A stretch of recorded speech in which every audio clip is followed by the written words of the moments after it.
කොහොමද යාළුවනේ හැමෝම හොඳින් ඇති කියලා හිතනවා.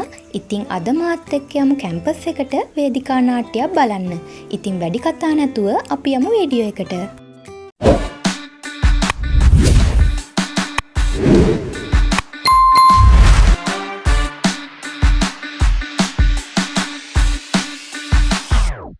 වෙනදා වගේම හරි ලස්සනට දවස පටන් ගත්තා. ඉතින් මට ඔයාලට කියන්න තියෙන්නේ අපිට ජීවිතයේ සමහරක් අවස්ථාවලදී අපි හිතන දේවල්ම අපිට හම්බ වෙන්නේ නැහැ. සමහරක් විට අපිට එහෙම වෙන්නේ අපිට නොලැබෙන දේටත් වැඩිය හොඳ දෙයක් ලැබෙන්න වෙන්න පුළුවන්. ඒ නිසා අතීතය අමතක කරලා පරාජය වෙන හැම පාරකම ඒ දේ අත්දැකීමක් කරගෙන ජීවිතේ ලස්සන කරගන්න.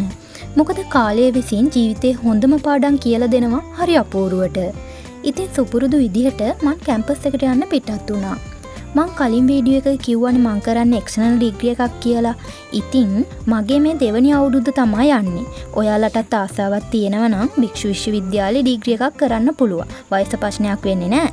අපිව නම් තෝරගත්ත එක්සෑම් එකක් තියලා ඒකෙන් පිරිසක්. ඒත් දන්න තරමින් දැන් එක්සෑම් තියන්නේ නැහැ. සූසුකම් තියෙනවා නම් ඩිග්‍රී එකක් කරන්න පුළුවන්. අපිට ජොබ් එකක් කරන ගමන් වුණත් මේක කරන්න පුළුවන්. වගේම පිට ක්ලාස් යන්න උවමනාවකුත් නැහැ. නිමාඩු දවස් දෙකේ කැම්පස් එකේ ලෙක්චර්ස් තියෙනවා. ඒ වගේම ඔන්ලයින් ලෙක්චර්ස් උත් අපිට තියෙනවා. ඉතින් ඒක නිසා ජොබ් එකක් කරන ගමන් වුණත් මේක කරන්න පුළුවන්.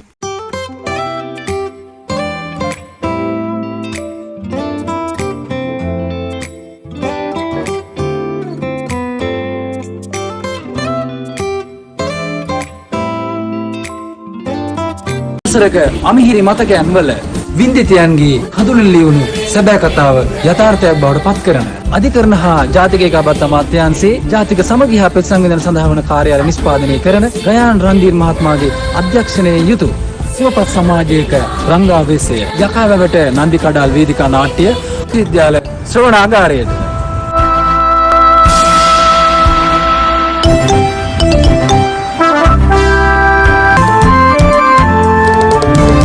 දැසෙන ගුණ කඳුළු විසඳගන්න එන්න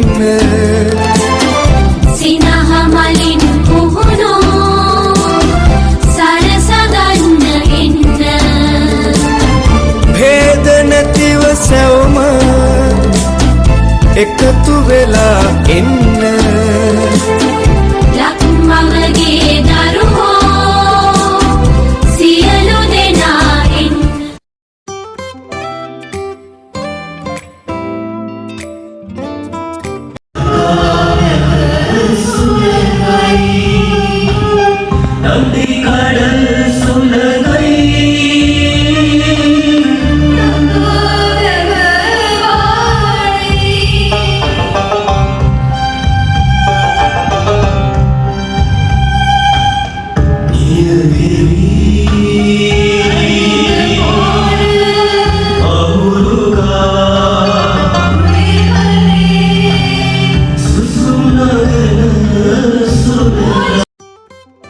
ඉතින් මේ යකාවැව නන්දි කඩාල් කියන වේදිකා නාට්‍ය ගියපු වෙලේ ඉඳන් කුතුහලයෙන් බලන්න පුළුවන් යුද්ධය හා සංහිඳියාව ගැන කියන හරි ලස්සන වේදිකා නාට්‍යයක්.